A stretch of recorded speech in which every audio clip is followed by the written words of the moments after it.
Oberbruck, un village qui s'est façonné à travers l'épopée de familles industrielles. C'est au XIXe siècle que deux frères, Joseph et Féréol Zeller, vont exploiter le textile. C'est dans cette maison que tout a commencé. Joseph et Féréol partaient de Giromagny pour se rendre à Vesserlin. Ils travaillaient dans l'entreprise Gros Roman. En chemin, ils faisaient halte dans ce qui était autrefois l'auberge de Martin Steger, le maire du village. Dans cette pièce, ils ont courtisé les filles de l'aubergiste. Et c'est au cours d'une de ces haltes qu'ils ont été doublement séduits par le lieu. D'une part, de façon un peu romantique, par les deux jeunes filles de l'aubergiste, Caroline et Marie Steger, et d'autre part par le site qui, à leurs yeux de futurs industriels, était favorable.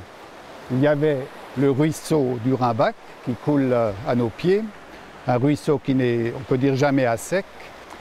Et les frères Zeller ont vu que cet endroit était propice à une industrie, surtout que la métallurgie à l'époque était sur le déclin. Les mines s'épuisaient, le charbon de bois manquait et le moment était mûr pour un changement d'activité. En 1822, Joseph et Féréol construisent la première usine textile de la vallée à Oberbruck et fondent l'entreprise Zeller Frères. Leur esprit d'entrepreneur paye, le textile n'est qu'à ses balbutiements. De l'union de Caroline et Joseph naîtra 12 enfants. Leurs fils dirigent à leur tour l'entreprise. De 1822 à 1850, Zeller Frères se développe. Après la filature d'Oberbruck, des usines de tissage voient le jour à Cévennes, Dollreen, Wegscheid, Kirchberg et Mortswiller, ainsi qu'une fabrique de produits chimiques à la Renardière. Leur objectif, fabriquer localement à partir du coton brut importé, les filets nécessaires à tous les métiers à tisser de la Haute-Vallée. Oberbruck devient ainsi le centre industriel. L'industrie française était protégée par des droits de douane très élevés. Elle était donc à l'abri de la concurrence étrangère. Mais en 1860, Napoléon III rompt avec le protectionnisme. Victor, un des fils de Joseph et Caroline, qui a fait son apprentissage en Angleterre, sait à quoi s'en tenir. Il défend alors son industrie cotonnière devant la commission parlementaire. Parce qu'il estimait que l'industrie locale, donc celle d'Oberbruck par exemple, ne pouvait pas concurrencer les productions anglaises. À cause du climat, à cause de la main-d'œuvre qui n'était pas assez performante selon lui. Donc il tenait à être protégé par des droits de douane.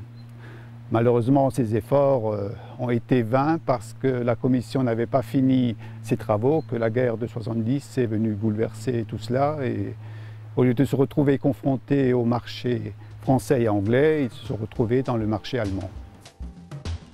Les ouvriers sont des hommes et des femmes, mais aussi des enfants. À son apogée, Zeller Frères emploie plus de 600 personnes.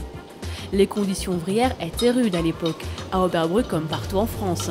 Les ateliers sont bruyants, chauds et humides. En contrepartie, les industriels se montrent philanthropes. L'école des filles ouvre en 1855 grâce à l'appui financier de la maison de Zeller.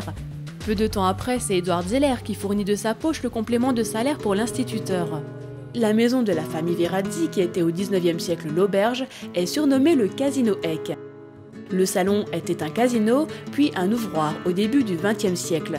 Les filles du village s'initiaient aux travaux d'aiguille, elles y apprenaient également les bonnes manières. Tout cela sous l'impulsion des Zeller. De nombreux bâtiments sont des témoins de leur présence. Avec l'achat de l'ensemble des propriétés issues de la famille Broglie, la moitié du village appartient aux Zeller. Joseph Zeller a probablement habité dans cette maison avant qu'il n'achète la maison de maître, que les villageois appellent le château. Et ses fils, ou la plupart de ses fils, se sont fait construire des maisons qui étaient un peu plus opulentes que la maison ordinaire des habitants du village. Cette maison-ci était appelée la maison Édouard, donc un des fils de Joseph Zeller. L'acquisition la plus importante, c'est le château. Joseph et Caroline s'y installent en 1855, puis leurs descendants y habiteront à leur tour. Les bâtiments ne sont pas les seuls témoins de ce temps révolu. À l'entrée de Rimbach, dans la forêt, subsiste encore une retenue d'eau. Ce sont les eaux du Rimbach et des Neuweier qui arrivent à cet endroit. Après 1850, la force hydraulique est perfectionnée. On trouve encore des restes de la canalisation. Nous sommes à l'arrivée de la conduite forcée qui part 700 mètres plus haut et qui alimentait une turbine. Donc c'est à l'aboutissement de l'usage de la force hydraulique. Dans le passé, la force hydraulique était uniquement utilisée à ciel ouvert par des canaux. Et là, l'eau était amenée sous pression donc dans une turbine qui fournissait du courant électrique. Denis Badré est le maire de la ville d'Alvray en région parisienne et ancien sénateur des Hauts-de-Seine. Il vient régulièrement en vacances à Oberbruck. La moitié de la maison familiale lui appartient. Son grand-père était le général Léon Zeller, le premier militaire de la famille. En 1945, Léon avait accompagné les armées de libération du maréchal de Lattre. Mon grand-père Léon, qui était né en 68, a eu comme mission donnée par son père Victor d'aller participer à la reconquête de l'Alsace, à faire en sorte que l'Alsace redevienne française. Il est donc devenu officier et il a fini sa carrière comme général juste avant la guerre de 40 cette fois. Et donc c'est comme ça qu'il a commencé à y avoir des militaires dans la famille, ce qui n'était pas prévu au départ, puisque c'était plutôt des industriels et des gens de la vallée, très attachés à leur vallée et pas forcément à aller faire la guerre.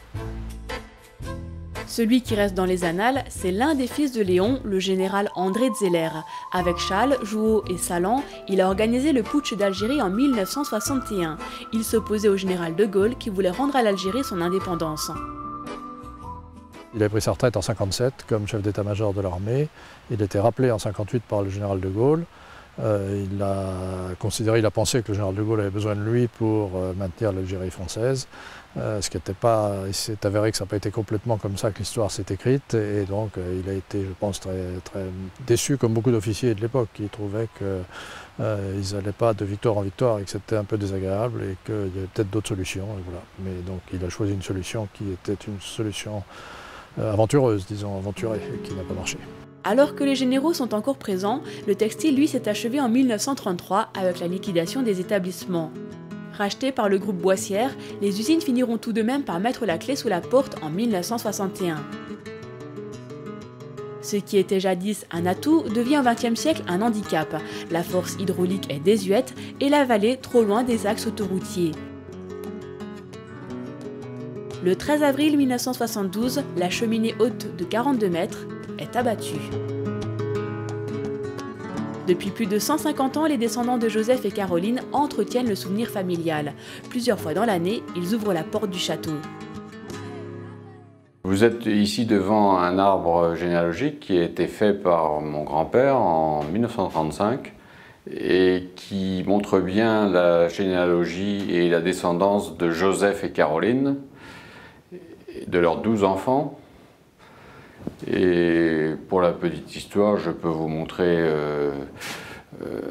une feuille qui représente celle de mon père, et qui n'était pas marié encore à l'époque, en 1935, et qui a eu 7 enfants, et moi-même j'en ai eu 7. Donc ça fait un arbre généalogique qui n'est pas actualisé, mais qui est actualisé maintenant sur le plan informatique. Ce dont on est peut-être le plus fier, j'allais dire, en dehors de ce souvenir qu'on a d'un homme très entreprenant, c'est peut-être ceux qui nous ont légué, et sans doute de plus précieux d'ailleurs, c'est un peu un esprit de famille. C'est pour ça qu'on, facilité par cette maison, c'est pour ça qu'on aime se retrouver ici et qu'on aime se regrouper en famille, que ce soit ici ou ailleurs. Les Zeller, une grande famille, on dénombre plus de 3000 descendants. Et parmi eux, certains reviennent de temps en temps à Oberbruck. Je suis très heureux à mon tour de pouvoir porter un petit peu ce souvenir et de pouvoir profiter de ma vallée.